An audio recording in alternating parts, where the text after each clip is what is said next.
Dengan mengucap Bismillahirrahmanirrahim, marilah kita mulai acara ini. Hadirin sekalian, Senat Universitas Islam Jakarta dan Dewan Penguji memasuki ruangan. Hadirin dimohon berdiri.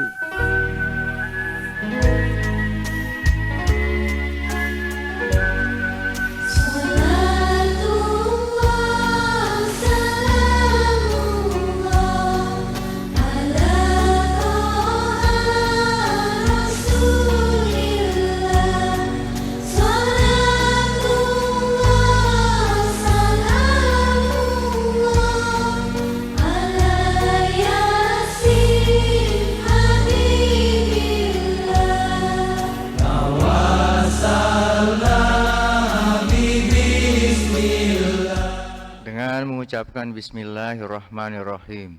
Ujian promosi doktor atas nama Promovendus Hasim saya nyatakan dibuka. Kepada Promovendus Hashim dipersilahkan memasuki ruangan.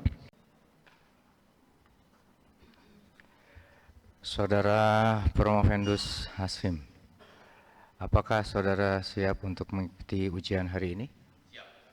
Apakah disertasi saudara sudah dicek plagiat? Silakan di podium.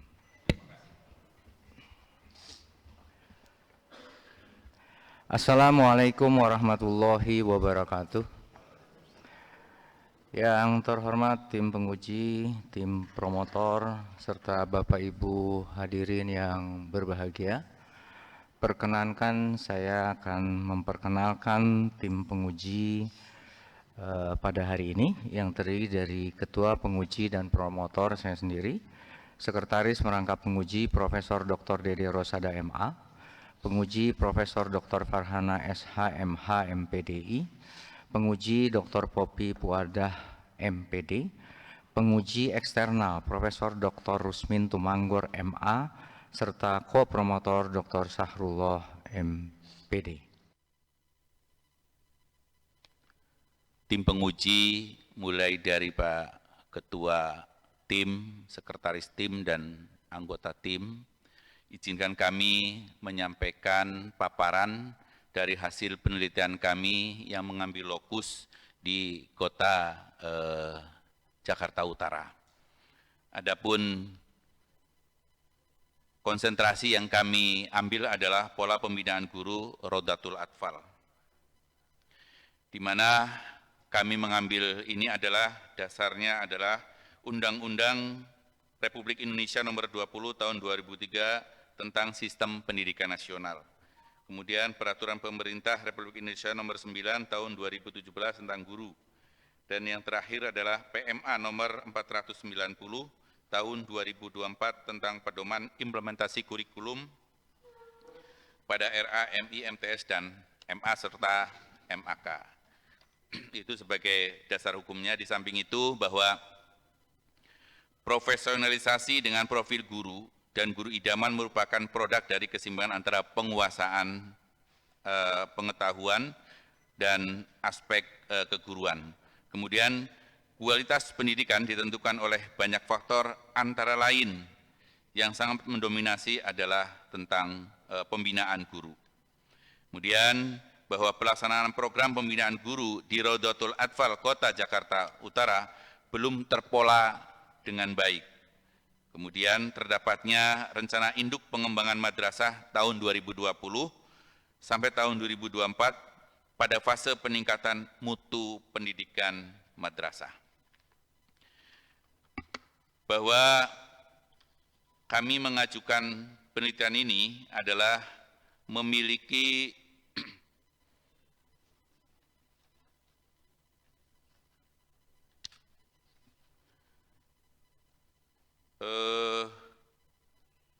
batasan masalah, bahwa kami harus meneliti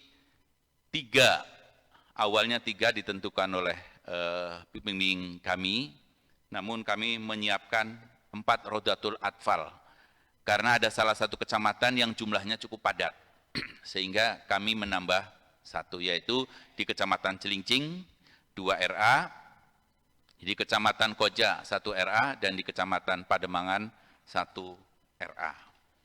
Kemudian bahwa manfaat penelitian yang kami angkat ini tak lain adalah saya melihat belum ada yang mengangkat penelitian tentang Rodatul Atfal, wabil khusus pola pembinaan untuk para gurunya. Sehingga di sana akan menjadi khazanah keilmuan. Dan implementasi pembinaan juga termasuk metode pembinaan.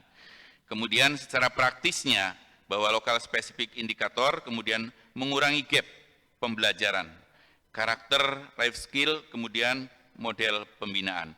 Kemudian output yang diharapkan adalah bahwa terdapatnya ada laporan atau ada teori, serta ada lulusan dan terpenuhi kebutuhan lembaga tersedianya informasi. Kemudian outcome-nya adalah jumlah lembaga berkualitas meningkat pada kepercayaan masyarakat semakin tinggi, sehingga tumbuh prestasi di kalangan Rodatul Atfal. Sehingga masyarakat akan memilih dan menjadi prioritas dan pilihan utama bahwa anak saya harus disekolahkan ke RA. Saya mengucapkan selamat kepada Bapak Profendus yang dengan segala suka duka telah berhasil sampai pada ujian terbuka ini. Karena penelitian atas materi ujian terbuka ini penting sekali, penentu lulus atau tidak bergelar doktor, ada beberapa pertanyaan serta saran saya yang jika perlu kelak didiskusikan kepada Bapak promotor dan Bapak kopromotor. Yang pertama, penghargaan saya. Materi disertasi ujian terbuka ini jauh lebih berbobot dan berkualitas dibandingkan waktu materi tertutup. Nah, secara kualitatif ini bobotnya tinggi, secara kuantitatif saya timbang tadi hampir 2 kilo. Nah, itu berarti bobotnya tinggi. Nah, dari sini ada gejala kemungkinan layak lulus gitu ya. Yang kedua, pertanyaan. Mohon dijawab ringkas dan padat saja mengingat waktu kita ya. Jangan sampai masuk waktu zuhur. 1, judul disertasi, pola pembinaan guru Raudatul Atfal, Kota Jakarta Utara. Ada berapa sekolah Raudatul Atfal di Kota Jakarta Utara itu? Mohon dijawab. Ada 162, Prof. 162. Yang kedua, apa argumentasi metodologi ilmiah? Sebagai Promovendus hanya meneliti Raudatul Atfal yang ada di disertasi ini. Ya, terima kasih. Bahwa Raudatul Atfal, bahwa saya adalah PNS yang kerja di Kota Jakarta Utara. Melihat perkembangan seperti itu, kami melihatnya sejak kami berada dalam pekerjaan di Jakarta Selatan, Prof. Ternyata bahwa RA di Indonesia belum ada yang negeri satupun. Kemudian bahwa di dalam RA yang tidak ada negeri, di situ banyak PNS-nya. Sehingga saya berpikir, kayaknya perlu saya angkat ini. Bagaimana pola pembinaan? Sehingga kami mengambil satu bahasanya responden kalau kuantitatif. Kami mengambil informan dengan Balai Diklat, Prof. Ternyata dari Balai Diklat bahwa jumlah guru yang sampai ada 500-an dan di dalamnya ada PNS itu hanya tersentuh 25 orang, itu selama 3 tahun, Prof. Akhirnya coba kami melakukan konsultasi, apa yang terjadi? Anggaran, Pak, saya nggak bisa bicara, Pak. Kalau bisa anggaran, saya hanya bisa mengusulkan saja waktu itu. Dan di situ juga saya usulkan di dalam disertasi kami. Baik, jadi berapa madrasah jadi yang diteliti? Berapa jumlah madrasah yang diteliti? Yang diteliti ada 4. Nah, yang dijelaskan tadi, adakah tertulis di sini argumentasi yang bagus tadi itu? Ada. Ada ya? Ada. Alhamdulillah, berarti saya kurang baca berarti itu ya. Nah, baik. Kemudian, berarti yang 4 ini ada kasusnya? Kalau kasus tidak ada. Namun kami prihatin dengan kondisi guru PNS yang pembinaannya ini tidak rutin. Mestinya tiap tahun guru itu mendapatkan pembinaan. tapi dengan alasan anggaran dan dengan alasan jumlah, karena Balai Diklat, izin saya nyebut instansi, Prof. Baik. Itu ada DKI. Berarti yang APAT ini nggak ada kasusnya? Nggak ada. Kalau begitu di sini ditulis studi kasus di wilayah Kota Jakarta Utara. Kalau tidak berkasus itu tipikal kekhasan. Artinya kami angkat itu studi kasus, itu pemahaman saya bahwa kondisi itu adalah kondisi bermasalah. Apa saya salah nyebut, Prof? Ya. Kalau kasus itu kan ada negatifnya, Ya, ada kekurangan dan sebagainya. Kalau tidak ada berarti itu bukan studi kasus, studi tipikal, studi kekhasan. Gitu. iya, berarti saya salah nyebut. Jadi di situ kasusnya adalah pembinaannya yang tidak memiliki pola, sehingga kami angkat itu, Prof. Tapi ada tertulis pembinaan. Tertulis. Nah, kalau begitu nanti diskusi dengan promotor dan kopromotor. Siap. Kasus atau tipikal. Tipikal itu kekhasan, memang jarang diungkap itu ya. Siap. Baik. Kemudian dalam bab 3 metodologi penelitian ada Promovendus tuliskan halaman 220 deskripsi data teori validitas.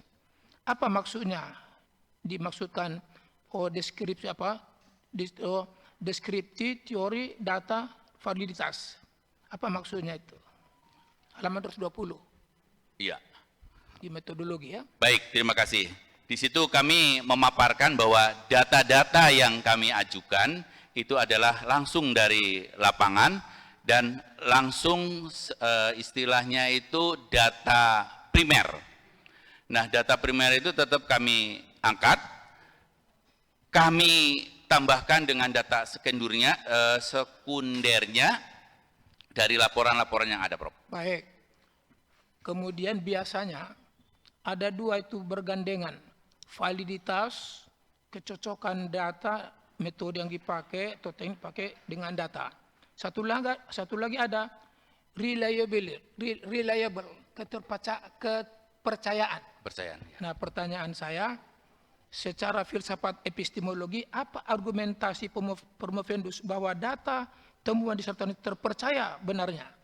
Ya, data itu kami ambil secara langsung, sehingga kepercayaan kami, kepercayaan nanti para penguji juga bahwa kami mengambil data langsung dari primernya, tidak pakai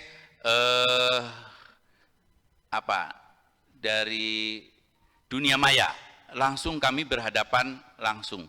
Jadi Promovendus yakin ya Iya, bahwa itu benar ya? iya, Ini bulan Ramadan ini Pak. Nah, siap. Terakhir. Salah satu hadis yang dikutipkan Promovendus di halaman 5. Terjemahan fitrah itu suci, yaitu kullu mauludin yuladu alal fitrah fa abawahu yuhawidani aw nasirani aw majisani. Iya. Nah, pertanyaan saya, ini kalau Ibu Jakia mengatakan suci artinya, itu dikutipkan di sini. Pak Jalaluddin Rahmat almarhum, Pak Jalaluddin Rahmat almarhum juga suci. Saya bertanya, jika sebagai seorang pendidik, apa diartikan fitrah ini? Bagi seorang pendidik, fitrah itu bahwa anak yang terlahir itu sebagaimana di dalam Al-Quran ada pertanyaan dari Allah, apakah saya ini Tuhanmu? Kemudian calon makhluk itu menjawab, qalu bala syahidna, iya, saya percaya bahwa engkau adalah Tuhanmu. Nah, kefitrahan inilah yang saya anggap kemudian begitu keluar, Rasul menyampaikan nanti ada pengaruh dari luar. Baik, jadi berarti Promovendus setuju bahwa itu fitrah itu suci. Iya. Di belakang itu kan orang tuanya lah yang menyahudikan, menasranikan, memajusikan. Ada dua konsep itu. Jika pada periode mereka itu betul. Tapi kalau sekarang periode Islam ini, apakah masih suci? Diucapkan di hadis ini. Iya. Baik. Itu Kristen ya, nggak usah Iya. panjang-panjang. Kristen, Majusi, dan apa tadi itu yang tiga itu. Saya satu lagi ngambil teori tabula rasa, Bro. Jadi begitu tepung putih, siapa yang akan menggarap tepung putih ini? Siapa tuh tabula rasa itu? Teori siapa itu? Tabula rasa. John Locke. John Locke ya, saya mau menyebut John Locke duluan. Apa diartikannya tabula rasa? John Locke. Jadi tergantung apakah itu mau dibuat kue kering, kue basah, mau dibuat apa saja, terserah. Kan dia bilang putih bersih. Iya, putih. Putih bersih ya. Siap. Tapi bukan suci. Nah, oleh karena itu, ini sedar diskusi ya terakhir. Iya. Coba lihat Quran surat An-Nahl ayat 78. Wallahu akhrajakum min butuni ummahatikum la ta'lamuna syai'a wa ja'alakum sama wal absara wal afida la'allakum tashkurun. Sekeluarkan kamu dari perut ibumu. Nah, itu pakai perut. Berarti bisa tidak, karena waktu tidak panjang ya. Berarti itu Allah berbicara orang awam itu sebagai kepada orang awam. Yeah. Perut. Sesungguhnya yang hamil itu kan bukan perut, kandungan. Tapi kan yang nampak oleh orang awam perutnya yang besar, maka dibesarkan begitu. Gitu ya. Siap. Nah sekarang pertanyaannya, di hadis tadi, wallahu arzakum min butuni ummahat la ta'lamuna syai'a, apa arti la ta'lamuna itu? La ta'lamuna syai'a. Apa artinya itu? La ta'lamuna syai'a. Ya. Apa artinya itu? Tidak mengetahui sesuatu apapun. Jika itu yang kita pakai, apa arti fitrah di sini? Izin Rob, bahwa Singkat tidak, saja, ya, apa maknanya itu?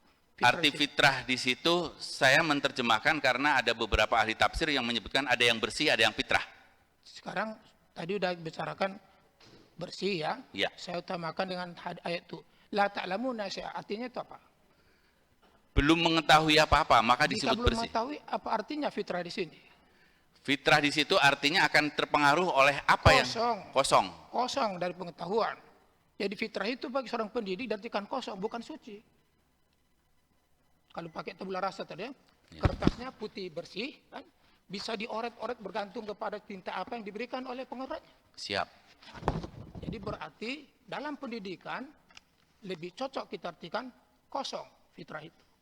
Kosong dari pengetahuan. Makanya bilang Yahudi, Nasrani, Majusi. Jika dia dikitabkan itu dikitabkan tidak Jabur, pada masa sekarang tidak cocok lagi, maka dia menjadi tidak suci. Tapi kalau dikatakan jika digunakannya juga masa sekarang itu Bible, bukan Bible, apa namanya itu kitab Al-Quran, Injil. Nah itu kalau masa sekarang tidak cocok lagi. Tetapi kalau berlaku yang dulu memang suci. Gitu. Nah, itu kira-kira jadi sekedar bahan diskusi ya. Siap. Artinya kita itu sebagai pendidik tadi diminta boleh kritis ya. Jadi suci itu dalam arti kalau tabula rasa ya putih bersih. Bukan suci. Putih bersih. Bukan berarti suci itu. Tetapi bisa dioret-oret. Apa oretannya? Itulah ilmu itu. Tadi saya keluarkan kamu dari perut ibumu, tidak tahu satu, saya tiringkan telinga untuk mendengar, kan? Mata untuk melihat, afidah untuk mengolah semua rangsangan di bawah telinga, dikirim telinga dengan mata, menjadi ilmu pengetahuan, menjadi kognitif, afektif, psikomotorik. Harus bersyukur dari tiga itu maknanya. Nah, dari saya kira-kira begitu ya. Mudah-mudahan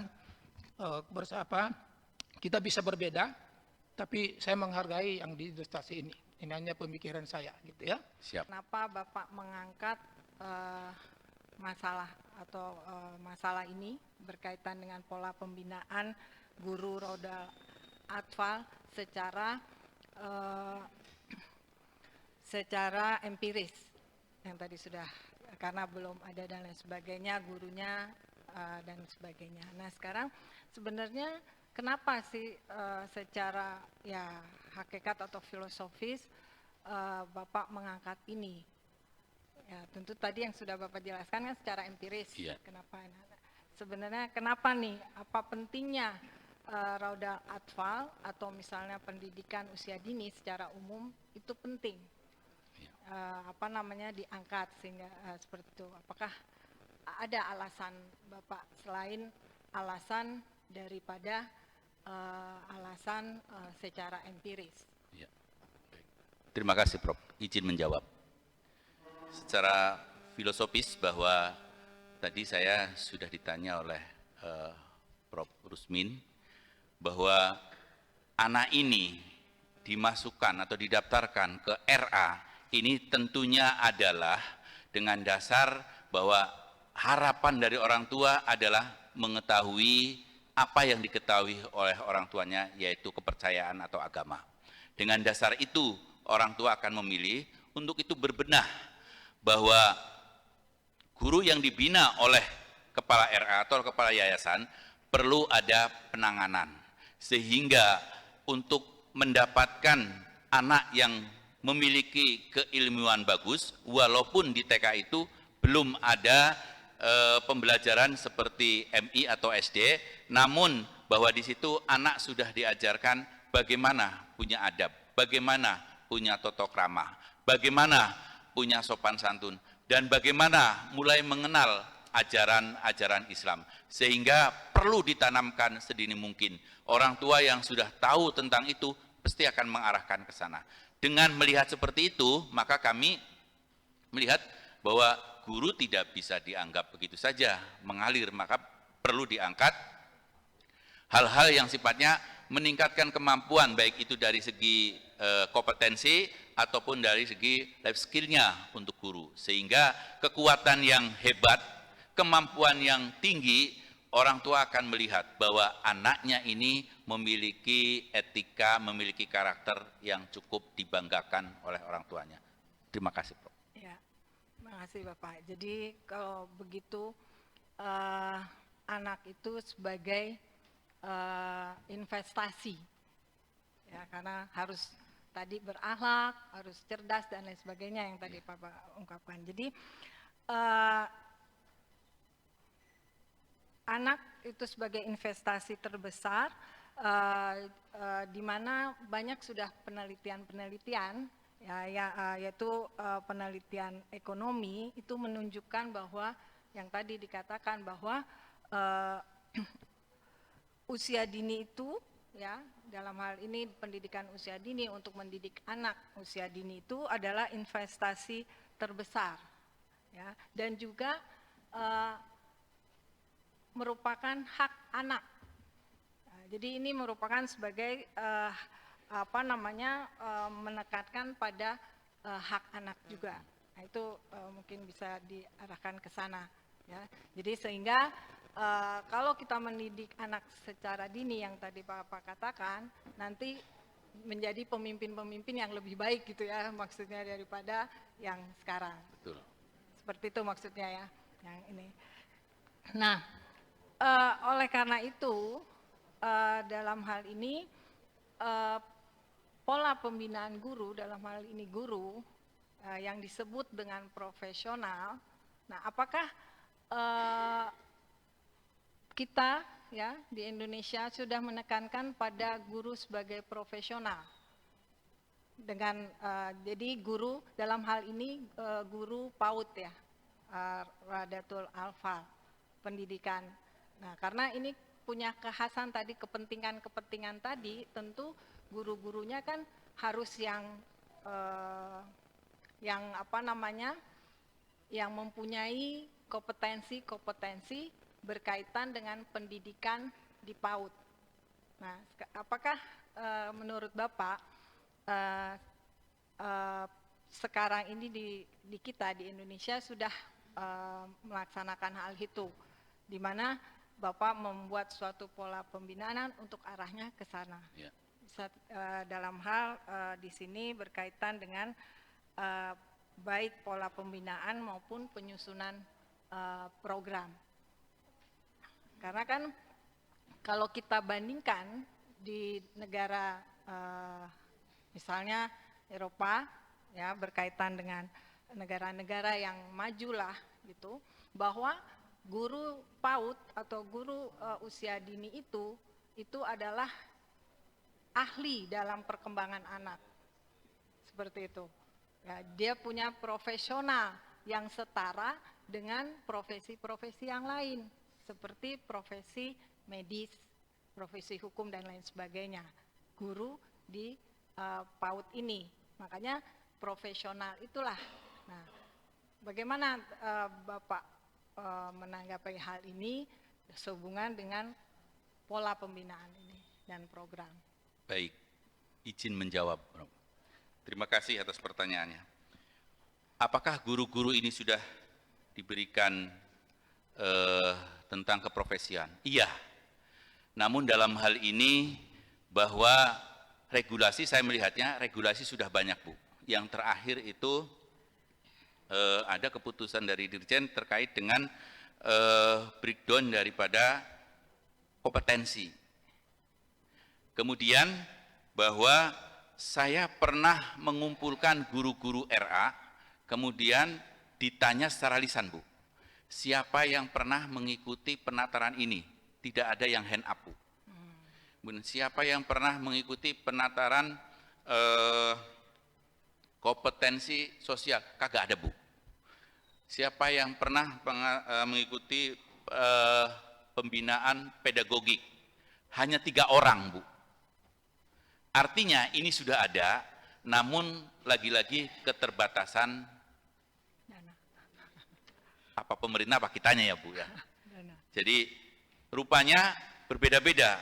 Seperti data yang saya sampaikan tadi, bahwa sekian guru RA itu baru mendapatkan kesempatan untuk didiklat kurang dari 25%. Ini kan menjadikan, itu yang PNS, apalagi yang jumlah totalnya sekitar 500-an, itu guru total ada PNS, ada non-PNS, ada honor daerah, ini disentuh seperti itu. Maka kami melihat bahwa ini perlu, karena tadi di awal saya menjelaskan bahwa guru itu yang membina mulai dari Kementerian Agama, pengawasnya juga ada, balai diklatnya juga ada, kemudian mitra kerja juga ada, cukup banyak. Namun dalam hal ini belum ada yang membuat pola sedemikian rupa, sehingga bagaimana kualitas guru itu menjadi baik, dengan harapan bahwa waladun solihun yad'ulah gitu, untuk harapan orang tuanya. Ya. Nah sekarang kalau untuk guru RA itu kan ada, kan RA itu kan sebenarnya banyak padanannya dan banyak juga jenisnya ya. Ada TK, ada PAUD kan, Iya. ada PT, ada PAUD, tapi Bustanul Atfal juga ada. semuanya adalah preschool. Preschool itu sekolah atau bukan sekolah, Pak? Preschool. Sekolah atau bukan sekolah kalau preschool itu? Kalau saya mengacu kepada peraturan Kementerian Agama bahwa RA masuknya madrasah, Pak. Ah, betul. Iya, Masuk? masuk madrasah. Masuk madrasah. Dia berarti masuk madrasah ya. Iya. Berarti masuk madrasah. Berarti dia sudah dikategorikan sebagai sekolah kan itu Iya. kan? Berarti sudah sekolah kan. Padahal itu sebenarnya preschool. Preschool itu ya sebelum sekolah gitu kan. Sebelum sekolah itu ya berarti memang tidak ada kewajiban pada konten, lebih banyak pada main dan sebagainya kan itu. Itu yang definisikan oleh orang psikologi. Sekarang ini, pelatihan bagi guru-guru RA itu berarti kan lebih banyak kebutuhannya kepada variasi atau mengembangkan variasi metode pembelajarannya kan gitu kan. Dan juga kemudian mengembangkan variasi teaching tools of learning kan itu kan. Jadi ada variasi metodologi, ada variasi tools of learning, tool itu alat-alat bagaimana meragakan kan itu kan. Dan juga mungkin variasi kegiatan-kegiatan siswa ya, sehingga itu. Nah sekarang yang Pak Hasim temukan atau Pak Hasim desainkan untuk pola ini dengan setebal ini kemana arah dan orientasi pelatihan guru-guru RA-nya itu untuk di Jakarta Utara ini? Baik. Silakan. Terima kasih, Prof. Izin menjawab bahwa di dalam panduan tersebut kami menyusun kompetensi dan lab school, Prof. Bahwa anak ini pada umur maksimal 6 tahun, anak ini adalah otaknya adalah masa-masa keemasan atau otak emas. Kemudian gurunya harus dibekali dengan kompetensi dan life skill. Oke. Untuk life skill ini perlu ada hard skill dan soft skill. Oke. Nah, karena anak-anak ini tidak perlu banyak memberikan kognitif. Betul. Gurunya yang harus banyak mengambil strategi bagaimana penyampaian pembelajaran, sehingga belajar sambil bermain. Saya di sana menentukan poin-poin hanya berupa kompetensi dan life skill saja. Tebalnya buku kami karena ada dasar hukum yang kami lampirkan, Prof. Ada dasar hukumnya ya, Iya. dasar hukumnya. Berarti kan pola yang Pak Hasim kembangkan ini adalah merupakan pola yang diturunkan dari peraturan Menteri Agama.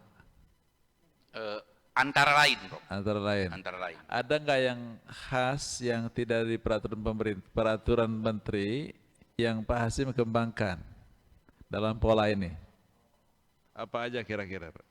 Itu yang kami kembangkan adalah bagaimana menyusun media pembelajaran. Ini hampir semua RA itu di sana ada waktu luang setelah pulang sekolah, ini gurunya masih berkumpul untuk menyusun media pembelajaran. Oke. Bagaimana mendesain RPP untuk mengajar di anak. Oke. Jadi waktu luang seperti itulah saya berpikirnya bahwa ini adalah kesempatan untuk memperkaya guru. Mempersiapkan RPP. Ya, Kemudian bagaimana melatih teaching skill dari guru yang memang objek siswanya itu atau yang akan diajar itu adalah anak preschool atau anak-anak RA. Bagaimana pola ini Bapak kembangkan atau Bapak temukan di Jakarta? Ini kan fenomenologi ya Pak ya. betul. Jadi kualitatif fenomenologi artinya bahwa pola ini direformulasi berdasarkan data empirik. Ya, Data empirik yang ada di Jakarta Utara ya. betul Pak. Jakarta Utara. Nah, bagaimana yang khas yang dikembangkan di Jakarta Utara berdasarkan basis data empirik itu gitu loh. Apakah hanya kepada RPP atau kepada tools of learning atau kepada strategi atau learning strategisnya gitu. Baik, Penguatannya di mana, Pak? penguatan kami antara lain bagaimana guru membuat media pembelajaran. Oke. Yang keduanya bagaimana guru menjadi model, Pak. Oke. Ya. Karena guru itu tingkah lakunya mulai dari ujung atas sampai ujung kaki itu diperhatikan. Sampai ada orang tua yang melaporkan, anak saya menyampaikan kata bu guru, Ya. mau makan baca doa dulu mah gitu. Oke. Ini artinya bahwa guru itu benar-benar menjadi model bagi anak-anaknya. Sehingga kemampuan tadi, kompetensi dan life skill itu harus betul-betul dikuatkan, Pak. Oke. Ada nggak yang khas Jakarta Utara? Baik learning strategic, tools of learning, atau teachers behavior yang diperlukan seperti Pak Hasim katakan, kan guru itu harus punya jadi model bagi siswa kan itu kan. Ada nggak yang khas Jakarta Utara yang memang Bapak temukan dalam temuan dari penelitian di RA yang di Jakarta Utara ini? Baik, itu adalah berupa tingkah laku, Bob. Nah, Ini yang perlu disampaikan karena tadi alasan saya bahwa guru ini model, diikuti keteladanannya oleh anak-anaknya. Ini yang perlu dikuatkan terkait dengan ada soft skill dan ada hard skill. oke. Guru itu adalah role model bagi siswa, gitu kan. Yang pertanyaan saya adalah model seperti apa yang memang khas di Jakarta Utara yang diperlukan berdasarkan temuan empirik ya, temuan empirik sana, yang memang dia tidak ada di tempat lain. Ada nggak yang khas di Jakarta yang Bapak temukan? Kalau saya hadir di tempat saya penelitian, itu melihat bahwa anak-anak RA pagi bersalaman, pulang bersalaman. Di samping itu juga terlontar, Assalamualaikum. Ini barangkali untuk di DKI harga mahal, Pak. Berarti itu khas Jakarta Utara, Iya, tidak ada tempat lain. saya melihatnya Jakarta Utara. Jakarta Utara. Oke. Gak pernah lihat ya, karena di Malang lebih afdol daripada itu. Gitu kan. Jadi artinya jadi itu kan. Maksud saya itulah menjawab tadi pertanyaan dari Pak Prof. Rusmin tadi yang pertama gitu kan, tentang di kasus itu adalah something happening that beyond zone, beyond area gitu kan. Kalau area rata-rata itu seluruh Indonesia begini polanya. Ada yang semua se-Indonesia sama. Tapi ada yang khas untuk Jakarta Utara, memang harus seperti ini. Itu adalah kasus. Itu adalah kasus. Kalau ada lebih baik, lebih sangat baik kalau Bapak ekspos di sini gitu menurut saya. Kalau ada yang khas ya, khas Jakarta Utara. Siap. Atau gini, secara sosiologis Jakarta Utara sama nggak dengan Jakarta Selatan?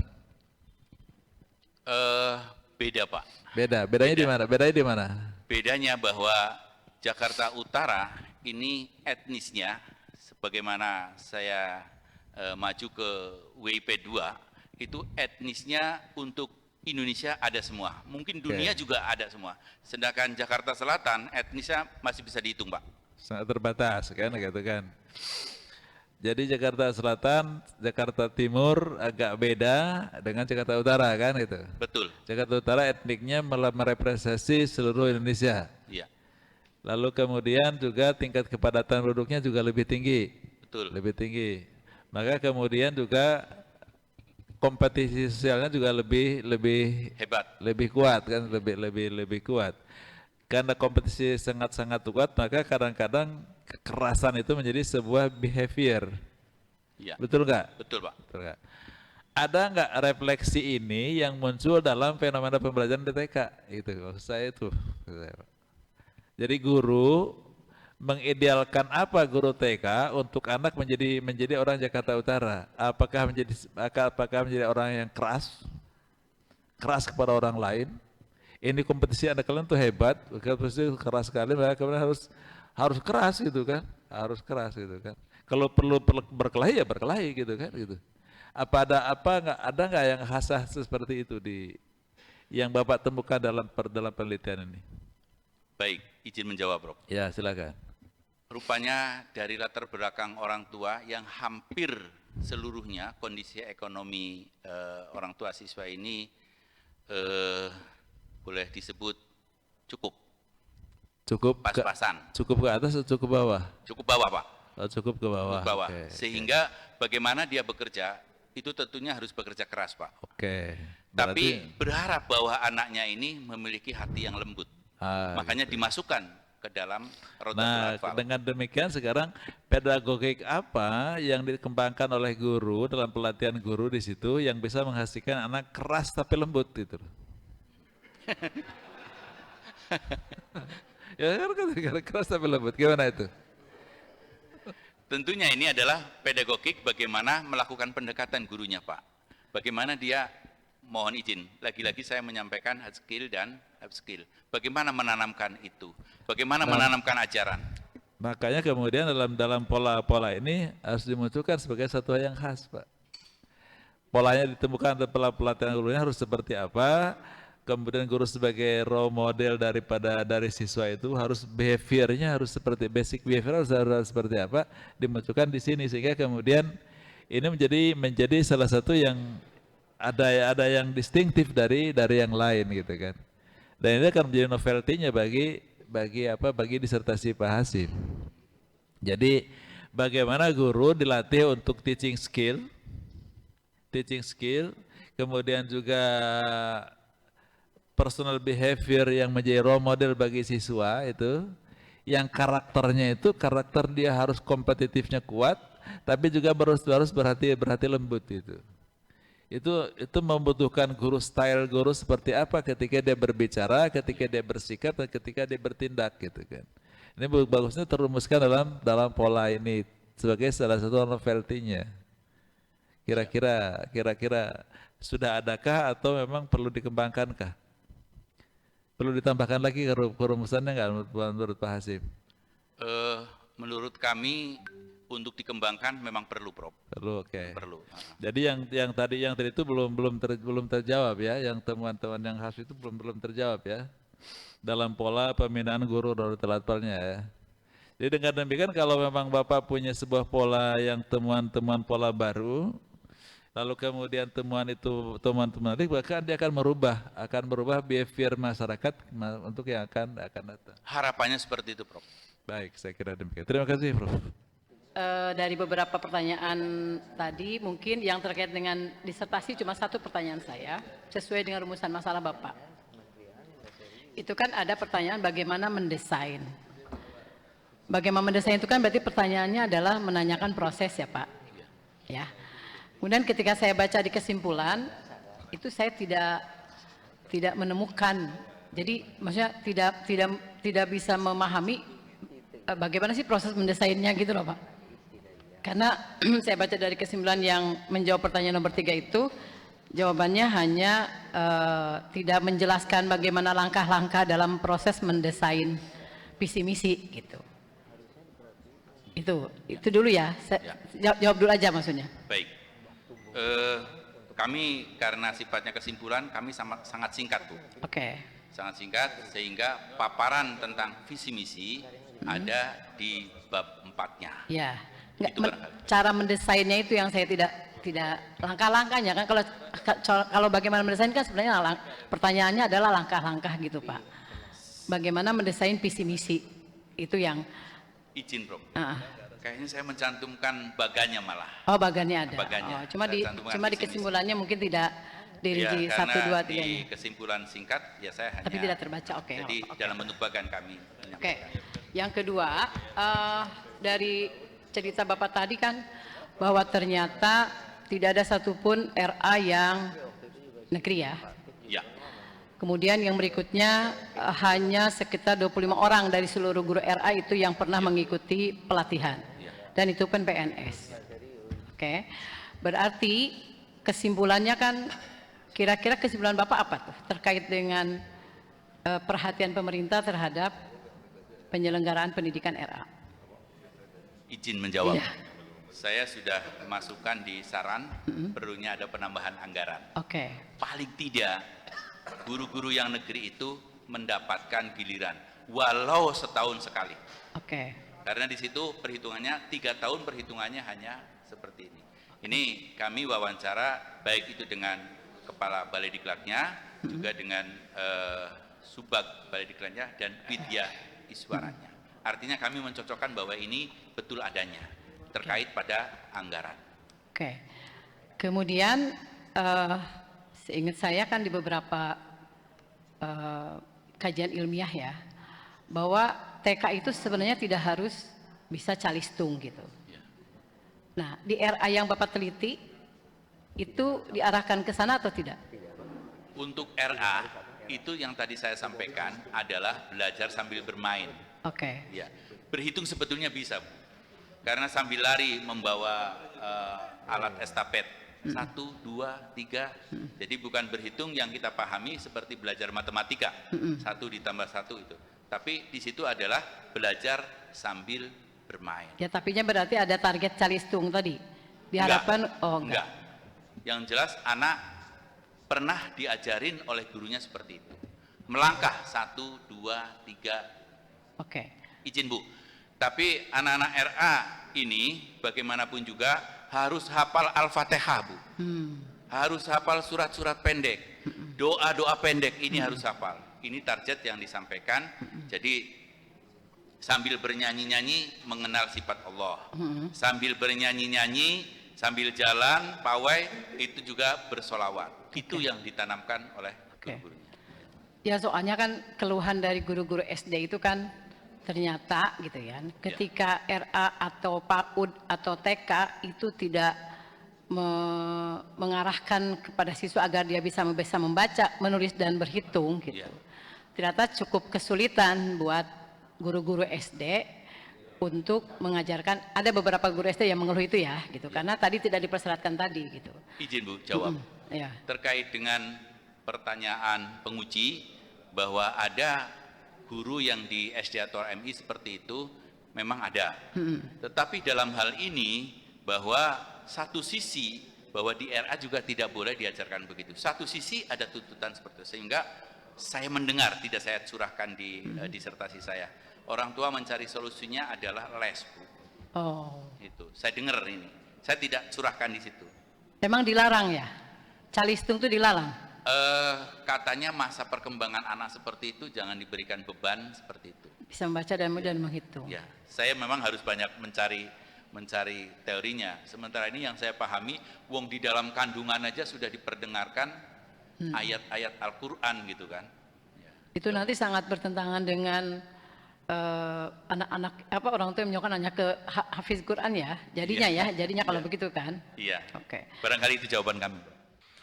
Saya cuma menanyakan satu hal, kira-kira bagaimana peluang pola pembinaan guru Raudatul Atfal? Itu saja. Ya. Peluangnya. Baik, terima kasih.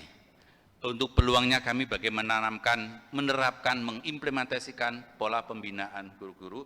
Kami di sini mengundang ketua IGRA-nya. Itu adalah Ikatan Guru Raudatul Atfal se-Jakarta Utara. Kemudian ada juga Kepala RA yang kami adakan penelitian. Kami tentunya ingin mengimplementasikan dengan pola ini, kami mendekati kepada para pembina, kepada pemegang kebijakan tentang pembinaan guru. Nah, untuk di Kementerian Agama, ini adalah berada pada kepala kantor. Kami mengundang, insya Allah, kepala kantor hadir. Alhamdulillah, karena waktu MOU ke Jakarta Utara, itu bertemu langsung dengan kepala kantor. Dan saya yang pertama kali siap mengamankan MOU Kemenag Jakarta Utara dengan UIJ. Gitu. Alhamdulillah dapat jamaah, Pak. Saya maju. Kemudian tetap kami melakukan pendekatan dengan teman-teman pengawas, Pak. Karena di lapangan yang mengimplementasikan itu adalah pengawas. Dan pengawasnya hadir, kemudian teman satu kelas. Gitu. Dan ada satu lagi yang izin tidak hadir. Kemudian bagaimana mengimplementasikan ini? IGRA aja, karena IGRA suka menggandeng organisasi masyarakat, bahasanya Dudi, baik itu dengan Baznas ataupun dengan Pemda. Nah, itu bisa digandeng sehingga kami perlu dekat dengan pengurus IGRA, sehingga itu bisa diimplementasikan, dan harapan guru-guru ini memiliki kompetensi dan life skill bagus ada melalui jalur itu. Barangkali seperti itu, Pak. Serta Bapak Ibu hadirin yang kami hormati, untuk mengevaluasi sidang promosi pada hari ini, untuk memberikan kesempatan kepada tim penguji, maka sidang promosi dinyatakan ditunda.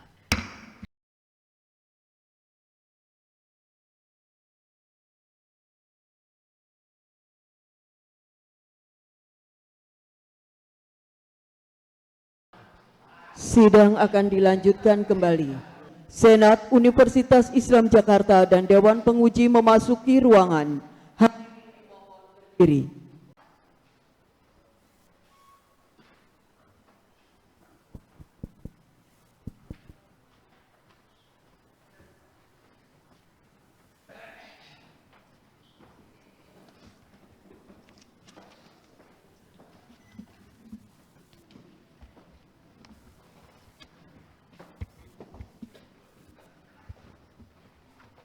Hadirin dipersilakan duduk kembali.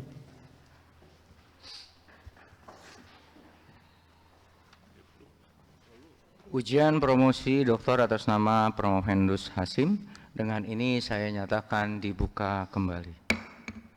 Kepada Promovendus Hashim dipersilahkan memasuki ruangan. Berdasarkan hasil evaluasi tim penguji pada hari ini, Promovendus Hasim dinyatakan lulus dengan